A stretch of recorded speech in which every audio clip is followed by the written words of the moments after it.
इन सब ने already AI को इनकॉर्पोरेट कर दिया है अपने सिस्टम में, या फिर इन्होंने अनाउंस किया है कि जल्द ही ये करने वाले हैं। सवाल यहाँ पर यह भी उठता है कि अगर ये टेक्नोलॉजी इतनी ही कमाल की है तो बड़े बड़े लोग जैसे कि इलॉन मस्क ये क्यों कह रहे हैं कि एआई की डेवलपमेंट को हमें स्लो डाउन कर देना चाहिए।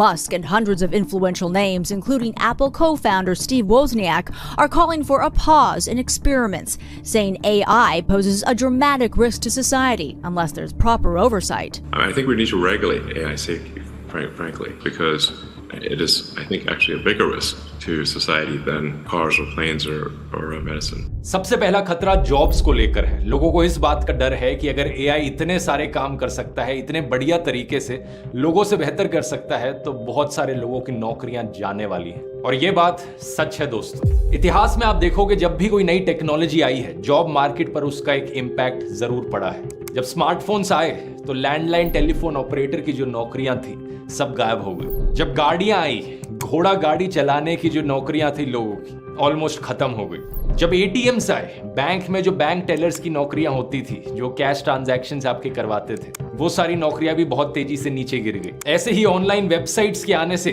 बुकिंग क्लर्क्स की नौकरियां चली गई। इंडस्ट्रियल रोबोट्स के आने से असेंबली लाइन वर्कर्स की नौकरियां चली गई। लेकिन आर्टिफिशियल इंटेलिजेंस को लेकर जो खतरा है वो इन सारी टेक्नोलॉजी से कहीं ज्यादा बड़ा है। दो कारण है इसके पीछे। पहला तो ये है कि एआई टेक्नोलॉजी का असर किसी एक सेक्टर पर सीमित नहीं रहेगा, बल्कि हर फील्ड में देखने को मिलेगा। ऐसा पहली बार हुआ है कि क्रिएटिव लोगों की नौकरियां भी रिस्क पर हैं। लोगों को लगता था कि जैसे जैसे टेक्नोलॉजी इंप्रूव होगी तो जो सबसे मैकेनिकल नौकरियां होती थी, जो जिनमें सबसे ज्यादा रिपीटेड वर्क करना पड़ता था, वो सबसे पहले जाएंगी।